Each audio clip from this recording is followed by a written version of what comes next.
So, if you've ever tried to book a train ticket here in the UK, you know that feeling, right? That moment the price pops up and your jaw just drops. It's a national pastime, being frustrated by train fares. And today we're going to break down exactly why it happens, and more importantly, what you can actually do about it. You've been there, right? You go to book a last-minute trip, maybe to see some family or friends, and then bam, the price hits you. And it seems, well, just completely impossible. If that's you, trust me, you are not alone. I love this quote from RailEasy because it just hits the nail on the head, doesn't it?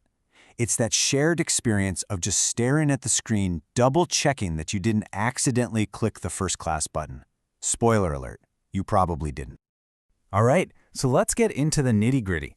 Let's actually put some numbers on this to see just how wild things have gotten. Okay, look at this. The jump is just staggering. Back in 1995, you could just walk up and buy a ticket from London to Bristol for $28.50. Now, if you adjust that for inflation, it should be about $60 today, but it's not.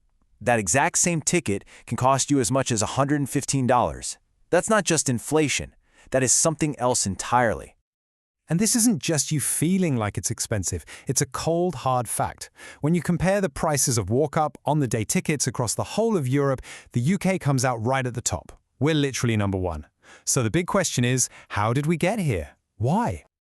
Okay, to really understand these crazy prices, we've got to rewind a bit and look at how the whole system is actually put together. And believe me, it's a story that starts back in the 90s. The Big Bang moment was back in 1993. This is when the old state-owned British Rail got completely dismantled. It was broken up into, get this, over 100 different pieces. The goal was to bring in competition and make things more efficient, but what it created was a super fragmented and, let's be honest, really complicated system. So what we're left with today is this kind of confusing three-part system. First up, you've got Network Rail. They're a public body and they look after the actual tracks, the signals, the infrastructure. Then you have the train operating companies, or TOCs. These are the brands you recognize like Avanti or GWR. They run the passenger services. And finally, the real wildcard, rolling stock companies or ROSCOs. These are private companies that literally just own the trains and then lease them out. It's a lot of different players, all with their own costs to cover. Okay, so you've got all these different private companies involved, which naturally leads to the million-dollar question, or maybe billion-pound question, where does all the money from your ticket actually end up? And this right here is the absolute key difference. In a lot of Europe, trains are seen as a public service, but here in the UK, it's a market. These private companies aren't just there to get you from A to B, they exist to make a profit for their shareholders. And where does that profit come from? Yeah, you guessed it, our fares. And we're not talking about small change here. The profits can be absolutely massive.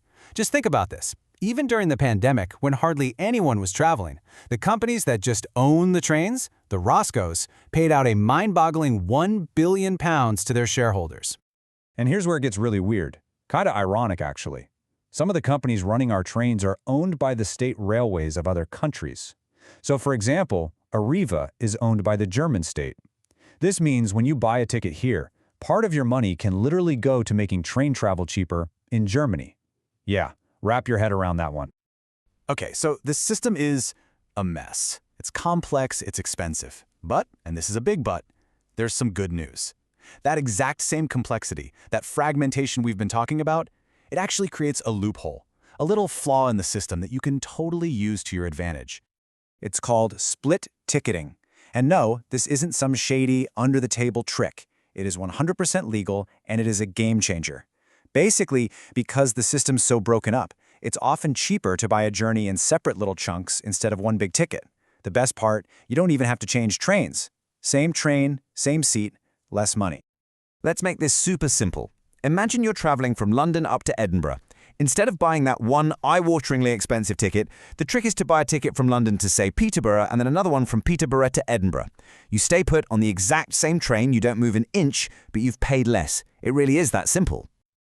And we're not talking about saving a few quid here and there. The savings can be huge. On some of the most common routes, we're talking up to 50% off your fare. I mean, cutting your travel costs in half? That is a massive deal. All right, so split ticketing is an amazing hack for you right now. But what about the bigger picture? Are there any plans to actually, fix the system itself? Well, there is a plan in the works. The government's talking about creating this new public body called Great British Railways. And the idea is that they would handle all the planning for timetables and fares, trying to bring some order to the chaos. Sounds good, right? Well, not everyone's convinced. A lot of critics are saying it's kind of like putting a new coat of paint on an old car. They argue that underneath it all, private companies will still be running the trains and still be taking a profit. So it might not be the big structural change people are hoping for. And if you look at what the public thinks, there seems to be an appetite for something more drastic. A recent poll showed that a huge majority, 64% of people, actually want to see the railways brought back into public ownership completely, and that includes a majority of conservative voters too. So look, the big debate about what to do with the UK's railways, that's going to keep going. But in the meantime, the power to save some serious cash is already in your hands. The system is definitely a maze, but now you know the secrets. You know how to find a cheaper path through it. The only question left is, will you use it?